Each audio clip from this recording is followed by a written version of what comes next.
Donc, je vais vous parler du projet DICRO 50.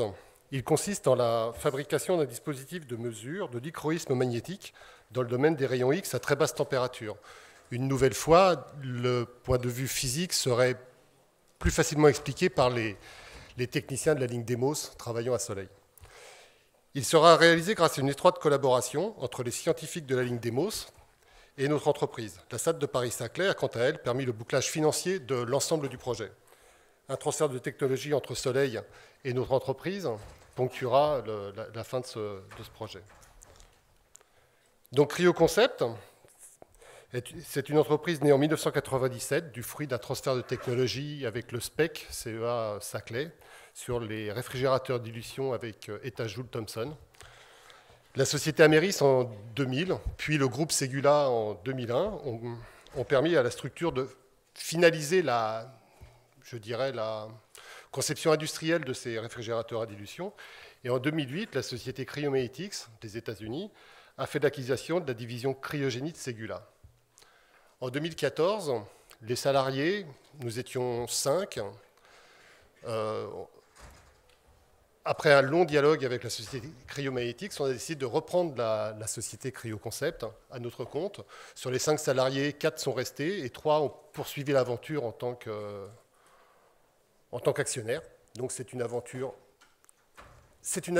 humaine en premier lieu.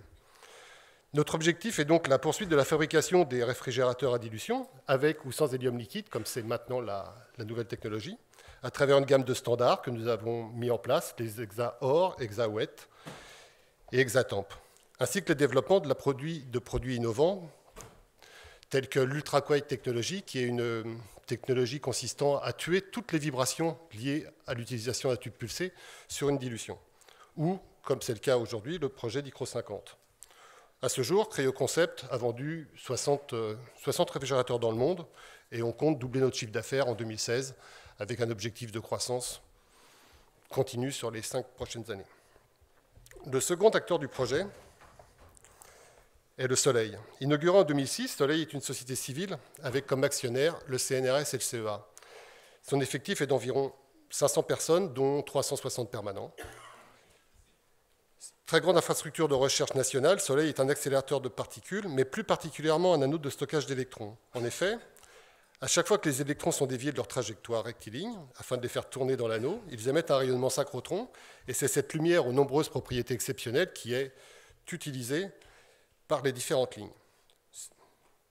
Comme vous pouvez le voir, il y a 29 lignes spécialisées qui sont spécialisées dans 29, on pourrait dire 29 types de recherche très spécifiques. Elle propose donc un ensemble d'outils d'analyse multidisciplinaires à la disposition des scientifiques et aussi des industriels.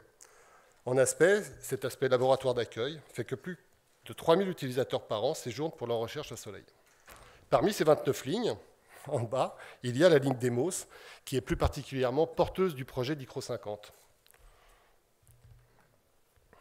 La ligne DEMOS est spécialisée dans la technique de mesure par dichroïsme, appelée aussi XMCD, qui permet de caractériser les propriétés électroniques et magnétiques de la matière grâce au contraste magnétique. Pour les questions très techniques autour de ce type de mesure, les techniciens DEMOS vous renseigneront mieux que moi. Cela va sans dire. Ces caractérisations sont pratiquées dans des conditions extrêmes, qui sont un champ magnétique intense, un environnement de vide poussé, que l'on appelle aussi ultravide, UHV, et des très basses températures. Pour illustrer le travail de la ligne DEMOS, voici une vue un peu artistique d'un résultat majeur paru en 2009, issu du travail d'un consortium, DILUX, qui regroupe une dizaine des meilleurs laboratoires européens travaillant sur le dichroïsme. C'est la première confirmation expérimentale qu'un aimant moléculaire isolé pouvait posséder une mémoire magnétique. L'enjeu du futur est la stabilité de cette mémoire magnétique. En effet, ce résultat a été obtenu sur un cryostat avec une température de base de 500 millK. Et donc à 500 millK, cet état est stable de quelques heures. Il le serait de quelques siècles si on arrivait à mettre l'électron à la température de 50 millK. C'est l'enjeu futur. Les applications sont donc les aimants moléculaires, le nanomagnétisme, avec comme but final l'électronique de spin et l'ordinateur quantique. Le cryostat DEMOS actuel possède un cryostat équipé d'un cryo-aimant de 7 Tesla dans un environnement de vide poussé, un insert qui permet d'atteindre une température limite de 1 Kelvin. Il reçoit un rayonnement procuré par le synchrotron Soleil, de rayon X. Et donc, le but est de créer un insert pouvant s'insérer à l'intérieur de ce système et pouvant atteindre une température inférieure, bien entendu, à 1 K. La température visée est 50 milliK. Donc, nous repartirons d'un cryostat avec un environnement de vide poussé. Pour atteindre des températures de 50 milliK, il va falloir travailler sur l'écrantage des différentes parties du cryostat. En effet, si notre insert à dilution voit des températures supérieures à 4 K, nous aurons beaucoup de mal à descendre à 50 milliK du fait du rayonnement. Et ensuite, un insert à dilution, un insert équipé d'une dilution permettant de descendre à 50 milliK. Si on regarde plus précisément l'insert à dilution, Cryoconcept participera à l'élaboration, à la conception de l'insert lui-même, qui consiste en un insert qui pourrait ressembler à l'insert existant, d'un point à 4K permettant de thermaliser les lignes d'injection nécessaires à faire fonctionner la dilution.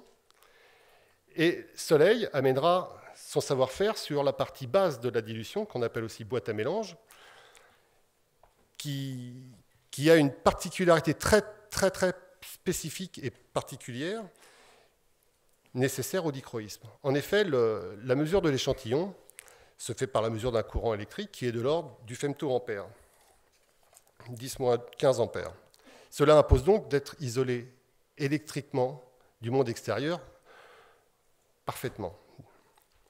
L'idée de Soleil a été d'insérer une bague en saphir trouée au milieu de la dilution.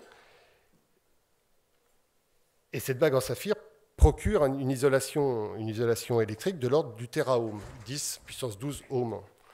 Ça a été validé sur un premier prototype qui est en fonctionnement en Suisse, car à ces températures-là, réaliser la liaison entre une partie haute en inox, une partie basse en cuivre et un saphir au milieu n'était pas chose ni facile ni évidente au départ. Donc le transfert de technologie se passe entre Soleil et la ligne Demos et Cryoconcept, particulièrement sur cette partie de la canne. Dans ce graphe, nous allons représenter les performances de quelques appareils utilisant un synchrotron et connus.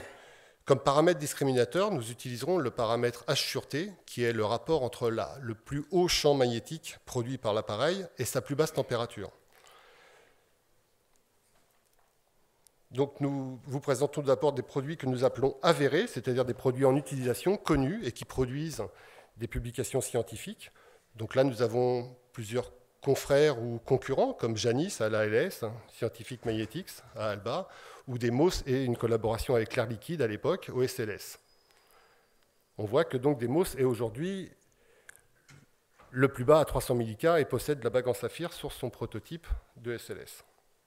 Puis des systèmes que nous appellerons à démontrer, car ils existent, ils sont en fonctionnement, mais aucune publication scientifique n'a encore permis de valider leur performance. Nous voyons donc Oxford Instruments, un gros concurrent, et une nouvelle fois Scientific Magnetics. Quand on fait le rapport H/T, on voit facilement que la concurrence est inférieure à 10 et que seul Demos et son prototype au SLS a un rapport H/T supérieur à 10. Le projet de Cryoconcept et de la ligne Demos apporterait donc pour un cryostat existant de 7 Tesla une température de 50 milliK, un rapport H/T de supérieur à 100. Évidemment, en tant qu'entrepreneur, notre enjeu est bien sûr l'aspect scientifique, mais aussi la partie commerciale de l'aventure. Notre cible est l'ensemble des utilisateurs et des scientifiques dont le dichroïsme magnétique est le mode de mesure. Notre premier client, pionnier dans ce domaine, apportera son soutien, la ligne Demos et Soleil en particulier, et validera par ses publications scientifiques les performances du système. Notre premier client devient donc, par le fait, notre meilleur ambassadeur au sein de la communauté XMCD. Si on veut estimer le marché potentiel de ce type d'instrument, il suffit de regarder une carte du monde des centres synchrotrons. Il y a environ 40 synchrotrons dans le monde en fonctionnement, sans compter ceux en développement.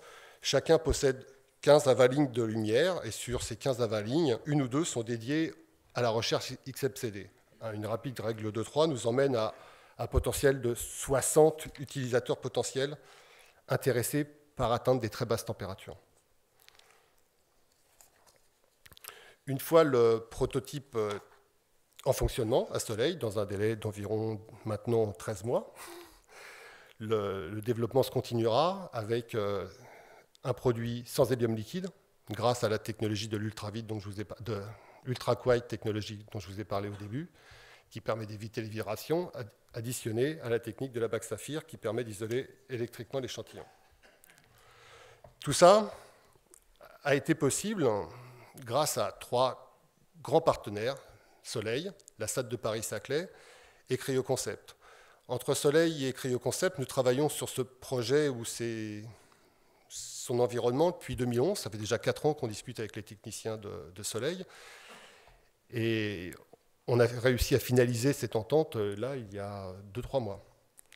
Donc Soleil et Demo, ça porte un financement propre, car il y avait quand même l'achat du matériel, un financement d'un consortium, le fameux consortium européen, Dilux, et un savoir-faire qu'il transmet à une entreprise du plateau de Saclay. Cryoconcept, lui, investit dans une nouvelle ligne de produits, tant que matériel, locaux et humains, et apporte son savoir-faire cryogénique. Et enfin, la SAT investit sur un projet pour permettre, d'une part, de faire le prototype de la première ligne et de démontrer au marché que le système existe, d'accélérer le développement par l'embauche d'un ingénieur pendant toute la durée du projet qui va nous aider, qui va être l'interface entre Soleil et Cryoconcept, et bien sûr, dans le but de faire croître le chiffre d'affaires de Cryoconcept avec un nouveau produit en catalogue. Voilà, donc cet écosystème réalisé autour du plateau de Saclay et surtout la réunion d'hommes qui travaillent sur un projet commun et d'une envie d'aventure, en quelque sorte. Voilà. Je vous remercie de votre attention et je passe la parole à Xavier, qui vous parlera de la SAT.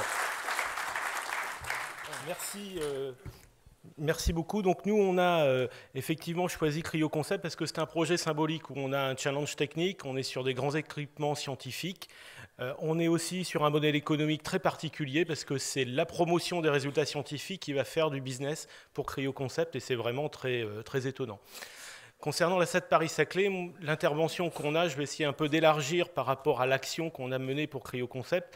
D'abord, la base, c'est d'avoir la confiance entre les hommes, parce qu'on est sur des choses où c'est la vie d'une société, c'est la vie des entrepreneurs qui est derrière notre action, et puis on est sur un facteur temps très long, puisque c'est de la recherche dans des domaines technologiques très, très durs, et sans confiance entre les personnes, on n'arrive pas à avancer, ou à un moment donné, se dire « allez, on y va ».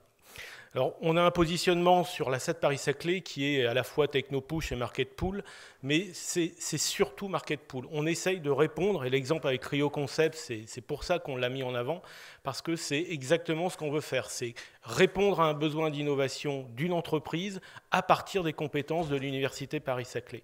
Alors, même si c'est fabuleux ce qu'on apporte dans une action de recherche appliquée, de faire la preuve de concept, derrière, on est conscient qu'il y a encore 10 fois plus d'investissements à faire pour faire l'industrialisation, et il y aura encore 10 fois plus d'argent à investir pour faire du business et faire la partie commerciale.